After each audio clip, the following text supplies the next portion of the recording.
Assalamualaikum warahmatullahi wabarakatuh. Ketemu lagi para pemirsa Cahaya Langit dengan kami berdua, saya Sulis dan Bu Dr. Tum, yang pagi ini kita akan bercerita, akan ngobrol-ngobrol, sharing terkait dengan puasa di mata kesehatan. Pertama, Bu Tum, dari kacamata Bu Tum, apa sih manfaat dari puasa dari sisi kesehatan? Oke, iya, terima kasih. Jadi puasa sangat berkaitan ya dengan kesehatan. Pertama kita lihat paling tidak dari 3 aspek. Yang pertama aspek niat. Ya pasti kita akan berniat kan puasa. Nah, apa yang terjadi ketika kita berniat? Ketika kita berniat, maka yang menjadi komando di dalam tubuh kita, yaitu otak, itu memberikan perintah kepada seluruh tubuh untuk menyiapkan. Ya ibaratnya, hai guys, besok kita berpuasa, kita harus siap-siap ya. Maka yang kedua terjadi, yang kedua Bu Sulis, yaitu seluruh tubuh akan menyiapkan perangkatnya untuk mempersiapkan pelaksanaan puasa selama 1 hari. Terus yang ketiga, tubuh pasti akan memberikan respon seperti apa puasa besok ya. Maka kerja organ juga menyesuaikan dengan itu. Luar biasa. Ya, itu gitu. Tadi ya poin pertama. Dan kalau kita tarik, ternyata dari sisi kacamata kesehatan itu tadi luar biasa ya. Iya. Jauh dari logika yang manusia sekarang, yang umat masyarakat sekarang itu pikirkan, ternyata di balik itu semua Allah tuh udah atur tuh ya, perintah terkait puasa itu gitu.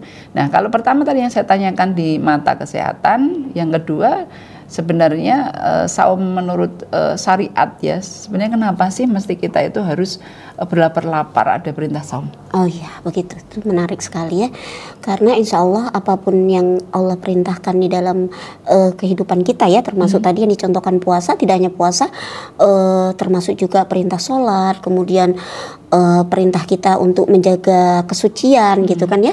Sebelum sholat kita harus bersuci dan sebagainya, itu juga sangat berkaitan dengan kesehatan Bu Sulis. Penelitian menunjukkan bahwa najis berat yang hanya dicuci dengan air, padahal syariat memerintahkan dengan tanah, itu ternyata dengan air tidak bisa mengangkat secara optimal. Kotorannya hanya 10% saja, tidak lebih dari itu. Nah, ketika dibasuh dengan tanah, maka itu bisa membersihkan secara optimal. Nah, itu menunjukkan bahwa ternyata syariat itu membawa kebaikan pada kehidupan manusia. Ini sesuatu yang memang harus kita bawa ke masyarakat. Betul, ya, dibalik daripada satu perintah Allah itu pasti membawa kebaikan dan kemaslahatan bagi kita semua. Betul. Tapi kenapa sekali. Masih ada yang tidak bisa puasa itu dalam dia kondisi ya. bulan Nah, ini puasa. cukup menarik ini ya. Memang saya lihat ini fenomena yang sangat umum ya. Perlu disadari kembali bahwa insya Allah semua yang kemudian Allah sudah gariskan dalam bentuk perintah dan larangannya itu pasti membawa kebaikan. Termasuk larangannya loh Bu. Ya, kenapa manusia itu tidak boleh minum khamr ya dalam kesehatan? Ternyata berpengaruh pada kerja livernya dan sebagainya. Nah, begitu juga dengan perintah-perintah yang lain ya, larangan untuk seks bebas dan sebagainya. Dan hari ini orang bisa melihat ya bahwa segala yang diperintahkan oleh Allah itu membawa kebaikan dan dilarang oleh Allah itu dalam rangka untuk juga menjaga kebaikan bagi manusia. Masya Allah.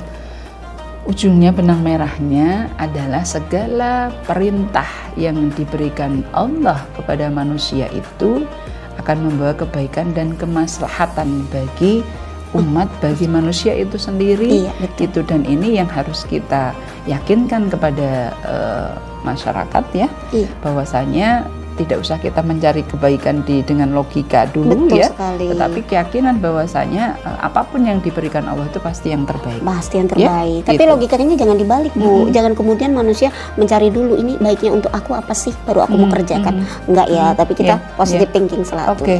Itu semoga ini menjadi sesuatu yang sangat bermanfaat dan meningkatkan keyakinan kita ya kepada apapun yang dibawa oleh Allah, diperintahkan oleh Allah itu pasti yang terbaik untuk manusia itu sendiri. Terima kasih Ibu Dokter ya dengan segala penjelasannya, dan sampai ketemu lagi di podcast Cahaya Langit. Assalamualaikum warahmatullahi wabarakatuh. Waalaikumsalam.